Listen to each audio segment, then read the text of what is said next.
Assalamualaikum warahmatullahi wabarakatuh. Bismillahirrahmanirrahim. Alhamdulillahirrabbilalamin. Wabihi nasta'in wa ala umurid dunya waddin. Wassalatu wassalamu ala asrafil anbiya'i wal mursalin wa ala alihi wa sahbihi ajma'in, amma ba'du. Yang terhormat Ibu Riris Tiani MPDI selaku dosen mata kuliah Psikologi Perkembangan Peserta Didik. Yang saya hormati, cintai, dan banggakan teman-teman kelas 2 PGMIB.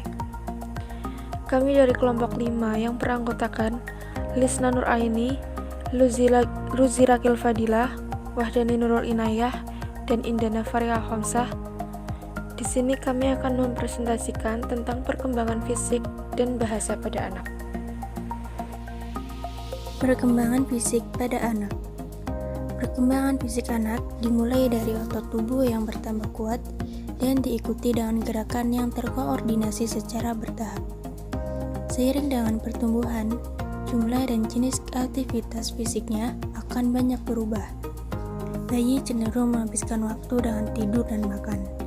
Namun pada saat anak beranjak balita, mereka belajar mulai dari merangkak, kemudian berjalan, hingga dapat mengeksplorasi secara mandiri. Pola asuh dan cara mendidik, jenis mainan, dan lingkungan sekitar akan memberikan banyak pengaruh terhadap perkembangan keterampilan fisik mereka. Aspek-aspek. Yang pertama, perkembangan anatomis. Perkembangan anatomis ditunjukkan dengan adanya perubahan kuantitatif pada struktur tulang belulang, indeks tinggi dan berat badan, proporsi tinggi kepala dengan tinggi garis keajekan badan secara keseluruhan. Yang kedua, perkembangan fisiologis. Perkembangan fisiologis ditandai dengan adanya perubahan-perubahan secara kuantitatif, kualitatif, dan fungsional dari sistem-sistem kerja hayati seperti kontraksi otot, peredaran darah dan pernafasan, persyarafan, sekresi kelenjar, dan pencernaan. Selanjutnya, tahapan perkembangan fisik pada anak. Dimulai dari usia 0 sampai 4 bulan. Di sini, anak dapat melakukan gerakan refleks namun masih sangat sederhana, seperti bertumbuh, menghisap, menggerakkan kaki dan tangan.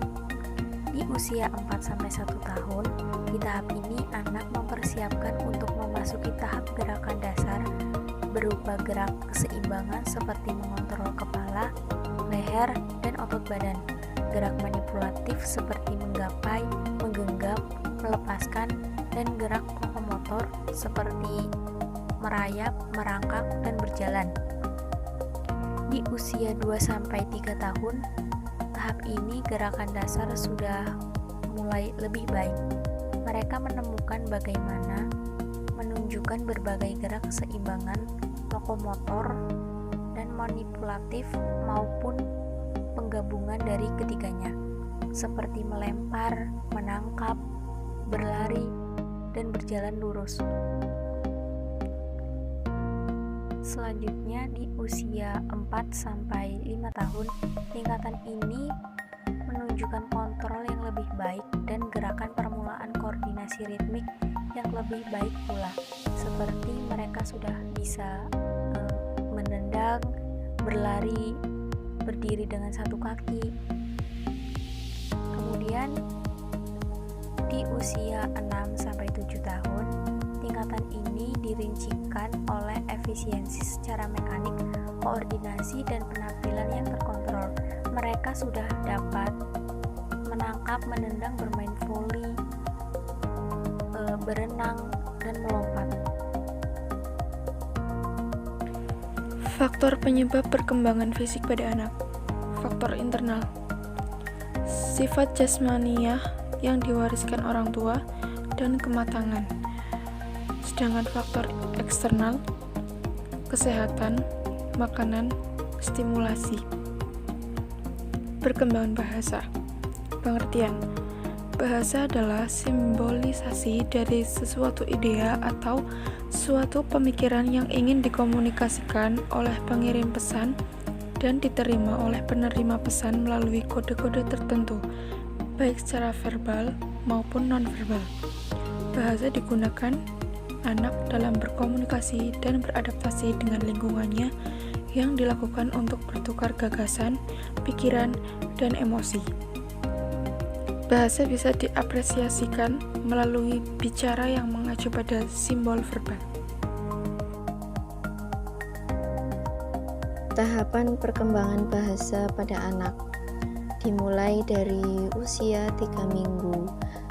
Bayi biasanya tersenyum saat ada rangsangan dari luar, misalnya wajah seseorang, tatapan mata, suara, dan bahkan gelitikan. Dan itu disebut dengan senyum sosial. Tahap yang kedua yaitu pada usia 12 minggu. Mulai adanya pola dialog sederhana berupa suara balasan bila ibunya memberi tanggapan. Kemudian usia 2 bulan, bayi mulai menanggapi ajakan komunikasi ibunya. Pada usia 5 bulan, bayi mulai meniru gerak-gerik orang, mempelajari bentuk ekspresi wajah. Kemudian pada usia 6 bulan, bayi mulai tertarik dengan benda-benda sehingga komunikasinya menjadi komunikasi ibu, bayi, dan benda-benda. Pada usia 7-12 bulan, anak menunjuk sesuatu untuk menyatakan keinginannya. Gerak-gerik tersebut akan berkembang disertai dengan bunyi-bunyi tertentu yang mulai konsisten. Pada masa sekitar 18 bulan, peran gerak-gerik lebih menonjol dengan penggunaan satu suku kata. Sedangkan pada usia 2 tahun, anak memasuki tahap sintaksis dengan mampu merangkai kalimat 2 kata dan bicaranya masuk dalam dialog singkat. Kemudian lewat umur 3 tahun atau lebih, anak mulai berdialog lebih lama sampai beberapa kali giliran. Lewat usia ini, anak mulai mampu mempertahankan topik yang selanjutnya mulai membuat topik baru. Selanjutnya, faktor yang mempengaruhi anak dalam berbahasa. Yang pertama, evolusi biologi. Menurut Chomsky, beliau berpendapat bahwa setiap anak itu mempunyai kemampuan alamiah untuk berbahasa. Pada tahun-tahun awal masa anak-anak merupakan periode yang sangat penting untuk belajar bahasa. Menurut teori ini, jika orang berimigrasi setelah berusia 12 tahun, kemungkinan akan berbicara bahasa negara yang baru dengan aksen asing pada sisa hidupnya. Tetapi, ketika orang berimigrasi sebagai anak kecil, aksen akan hilang ketika bahasa baru akan dipelajari. Yang kedua, faktor kognitif. Para ahli kognitif menegaskan bahwa kemampuan anak berbahasa itu tergantung pada kematangan kognitifnya. Tahap awal perkembangan intelektual anak terjadi dari lahir hingga berumur 2 tahun. Pada masa itu, anak mengenal dunianya melalui sensasi yang didapat dari inderanya dan membentuk persepsi mereka akan segala hal yang berada di luar dirinya.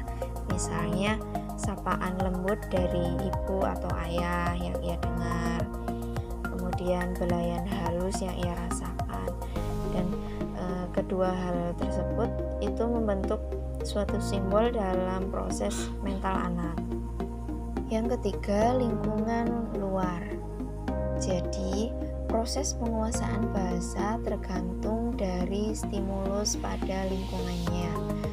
Umumnya, anak diperkenalkan bahasa sejak awal perkembangan dengan cara mengimitasi atau meniru dan perulangan dari orang-orang yang ada di sekitarnya, ya bisa ibu atau orang dewasa yang ada di sekitarnya. Sekian dari kelompok kami. Apabila ada kekurangan dan tutur kata yang kurang baik, mohon dimaafkan. Wabillahi taufik wal hidayah. Wassalamualaikum warahmatullahi wabarakatuh.